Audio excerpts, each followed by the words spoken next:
संत नामदेव जी एक बार रात के समय कहीं जा रहे थे कि उन्हें एक व्यक्ति मिला। वह चोर था और चोरी करने निकला था। संत नामदेव जी को देखकर उसने छिपने की कोशिश की तो संत नामदेव जी बोले, भाई तुम कौन हो और मुझे देखकर छिप क्यों रहे हो।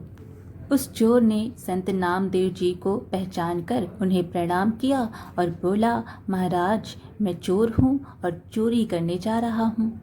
संत नामदेव जी ने कहा, भाई यह धंधा छोड़ दो और कोई ऐसा काम धंधा करो जिससे तुम्हें किसी को देखकर भय ना लगे और छिपना ना पड़े।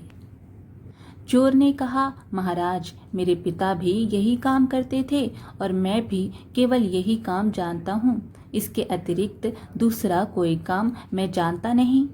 फिर मैं पढ़ा लिखा भी नहीं हूँ और ना ही मेरे पास इतना धन है कि व्यापार आदि कर सकूँ। यदि मैं यह धंधा छोड़ दूँ तो फिर परिवार का पालन पोषण कैसे करूँगा। उसका यह उत्तर सुनकर संत नामदेव जी कुछ पल तो मौन रहे, फिर बोले, अच्छा भाई तुम यह धंधा बेशक करो परंतु हमारी एक बात मान लो। चोर ने कहा, आज्ञा कीजिए।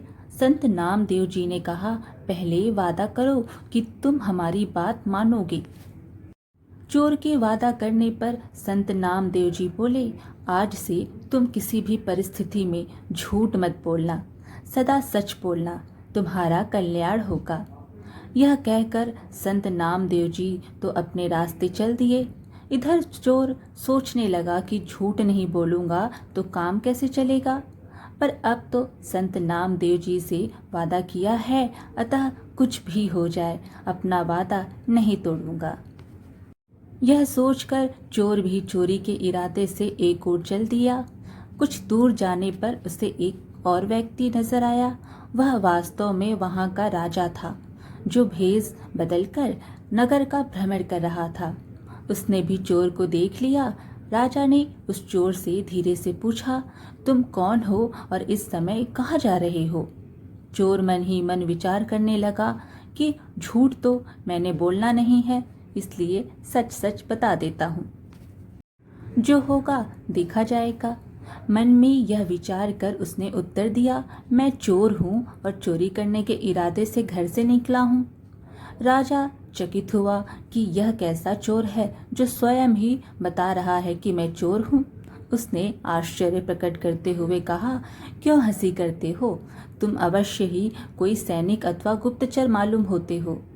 चोर ने कहा, नहीं मैं मजाक नहीं कर रहा हूँ, मैं वास्तव में ही चोर हूँ और चोरी करना मेरा धंधा है। राजा ने कहा, भाई चोर तो मैं भी हूँ परंतु अभी नया नया ही यह धंधा शुरू किया है। अच्छा हुआ तुम मिल गए, आज दोनों मिलकर चोरी करते हैं। यदि तुम्हारा ख्याल हो तो राजमहल में चोरी करें।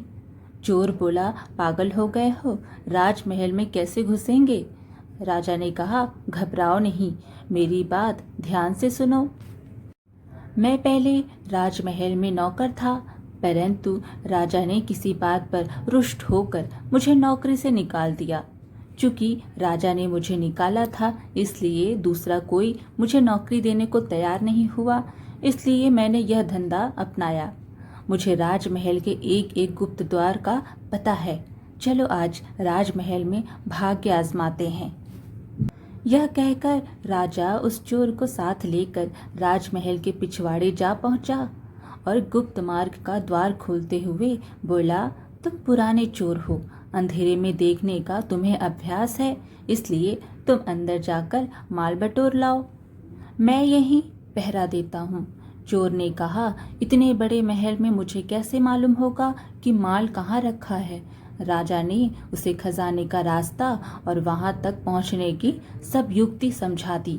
चोर अंदर घुसा और खजाने के द्वार पर जा पहुंचा। वहां दीवार पर एक चरखी लगी हुई थी, उसे घुमाते ही द्वार खुल गया। चोर ने देखा वहां अनेकों बड़े बड़े मजबूत बक्से रखे हैं जिनमें बड़े बड़े ताले लगे हुए हैं। उसने चाबियों का गुच्छा तथा कुछ दूसरे औजार निकाले और एक बक्से का ताला खोलने की कोशिश की, परंतु उसकी सब कोशिश असफल हुई। उसने यह सोचकर कमरे में दृष्टि दौड़ाई कि शायद कोई लोहे की सलाख वगैरह मिल जाए। तभी उसकी निगाह एक बक्से पर पड़ गई जो साइज में छोटा था और एक बड़े बक्से के ऊपर रखा हुआ था। उसने उसका ताला खोलने की कोशिश की। थोड़े ही प्रयत्न से ताला खुल गया। उसने ढक्कन उठाकर देखा तो उसमें एक छोटी सी संदूकची के अतिरिक्त और कुछ ना था। उसने संदूकची बाहर निकाली। जैसे ही ढक्कन खोला उसकी आंखें चमक उठी। उसमें 3 बहुमूल्य हीरे रखे हुए थे। उसने वे तीनों हीरे उठाए और वहां से चलने लगा। तभी उसके दिल में विचार आया कि हीरे तो 3 हैं, हम दोनों इनका आधा आधा भाग कैसे करेंगे। मैं झूठ बोलकर एक हीरा अधिक अपने पास रख लूं। यह मैं करूंगा नहीं, क्योंकि मैंने झूठ ना बोलने का वादा संतों से किया है। यह सोचकर उसने एक हीरा संदूकची में वापस रख दिया और 2 हीरे लेकर महल से बाहर आ गया। बाहर आकर उसने राजा से कहा, ये 2 हीरे लाया हूँ, एक तुम्हारा एक मेरा। यह कहकर उसने एक हीरा राजा को थमाया और अपने घर को चला गया। उसके जाने के बाद राजा ने सोचा कि हीरे तो उस संदूकची में 3 थे। फिर उसने यह क्यों कहा कि मैं 2 हीरे लाया हूँ, चलकर देखना चाहिए। यह सोचकर राजा वहां गया तो क्या देखता है कि एक हीरा संदूकची में ही रखा हुआ है। राजा बड़ा हैरान हुआ कि यह कैसा चोर है जो चोरी भी करता है और सच भी बोलता है। राजा ने खजाने का द्वार खुला छोड़ दिया और अपने शयन कक्ष में जाकर सो गया। सुबह हुई और थोड़ी ही देर में हल्ला मच गया कि राजमहल के खजाने में चोरी हो गई है। राजा ने अपने मंत्री को बुलवाया और चोरी के बारे में बतलाते हुए कहा, खजाने का द्वार खुला हुआ मिला है, अवश्य ही यह किसी भेदी का काम है। शीघ्र ही इसकी जांच करो और चोर का पता लगाओ। मंत्री जो आज्ञा कहकर खजाने वाले कमरे में गया। सब बक्से ज्यों के त्यों रखे हुए थे, केवल एक छोटे बक्से का ढक्कन खुला हुआ था। उसने उसमें से छोटी संदूकची निकाल कर देखा, उसमें एक हीरा रखा हुआ था। मंत्री को पता था कि इस संदूकची में 3 बहुमूल्य हीरे थे। सोचने लगा कि ऐसा प्रतीत होता है कि चोर जल्दी में एक हीरा इसी में छोड़ गया। अब क्यों न यह हीरा मैं रख लूं, चोरी तो हुई ही है। चोर जब पकड़ा जाएगा तो वह लाख कहता रहे कि मैंने 2 हीरे चुराए थे, उसकी कौन मानेगा। यह सोचकर उसने वह हीरा अपनी जेब में डाल लिया और फिर राजा को आकर सूचना दी कि शेष सब बक्से तो ठीक ठाक रखे हैं, केवल वह बक्सा खोला गया है जिसमें 3 हीरे रखे थे। वे तीनों हीरे चोर ले गया है। मंत्री की यह बात सुनकर राजा मुस्कुरा दिया। तत्पश्चात उसने मंत्री को शीघ्र ही चोर को तलाश करने का आदेश दिया। तलाश शुरू हुई और खोजियों द्वारा शीघ्र ही चोर पकड़ लिया गया और राज दरबार में पेश किया गया। राजा ने चोर से पूछा, क्या रात को तुम्ही ने राजमहल में घुसकर चोरी की है? चोर ने हाथ जोड़कर कहा, जी हाँ राजा साहिब, चोरी तो मैंने ही की है और मैं इसका दंड भुगतने को भी तैयार हूँ। परंतु मेरे साथ एक अन्य चोर भी इसमें शामिल था। मंत्री ने पूछा, वह कौन है, उसका नाम बताओ। चोर ने उत्तर दिया, मैं उसका नाम नहीं जानता और ना ही यह जानता हूँ कि वह कहाँ रहता है। रात को पहली बार ही उससे मेरी मुलाकात हुई थी और उसी ने गुप्त द्वार से खजाने तक पहुँचने का मुझे रास्ता भी बतलाया था। मंत्री कहने लगा, वाह क्या कहानी गढ़ी है, उसका नाम पता शीघ्र ही बता दो वरना खाल खिंचवा दी जाएगी। चोर ने कहा, आप जो सलूक चाहें मेरे साथ करें, परंतु मैं सच कहता हूँ कि मुझे उसका नाम पता नहीं मालूम। मैं रात की सारी घटना आप लोगों को सुनाता हूँ। यह कहकर उसने रात की सारी घटना ज्यों की त्यों वर्णन कर दी और वह हीरा जो उसके पास था निकालकर राजा के आगे रख दिया। सुनकर मंत्री क्रोध से भड़क उठा, तुम चोर हो, तुम्हारी बातों पर विश्वास नहीं किया जा सकता। तुम कहते हो कि तुमने 2 हीरे चुराए थे और उनमें से एक अपने साथी को दिया था, परंतु चोरी तो तीनों हीरे हुए हैं। फिर तीसरा हीरा कहाँ गया? चोर के कुछ कहने से पहले ही राजा बोल पड़ा, मंत्री जी, यह चोर ठीक कह रहा है।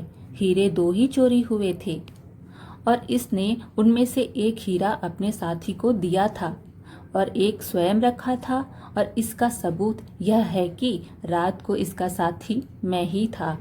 मैं रात को भेष बदलकर जब नगर में घूम रहा था तब इससे मेरी मुलाकात हुई थी, और जो हीरा इसने मुझे दिया था वह यह रहा। यह कहकर राजा ने जेब से हीरा निकालकर सामने रख दिया। दरबार में सन्नाटा छा गया।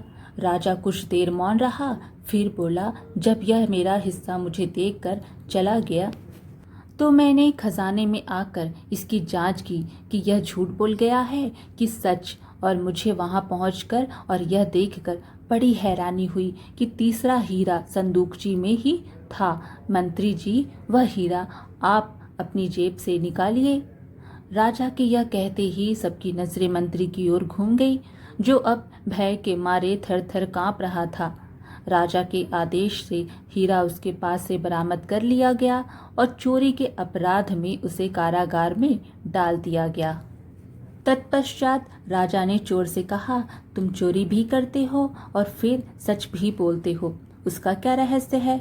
चोर ने संत नामदेव जी से मिलने और उनसे सदा सच बोलने का वादा करने का संपूर्ण वृत्तांत राजा को सुना दिया।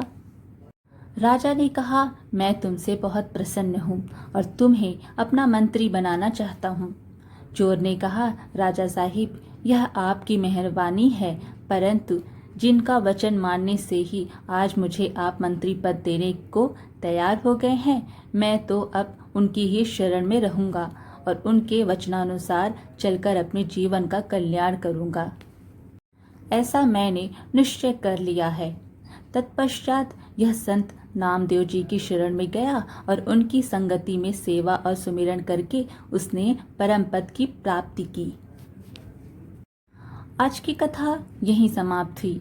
वीडियो पसंद आए तो लाइक शेयर ज़रूर कीजिएगा और ऐसे ही अच्छी अच्छी कहानियाँ सुनने के लिए हमारे चैनल को सब्सक्राइब कर दीजिए। धन्यवाद।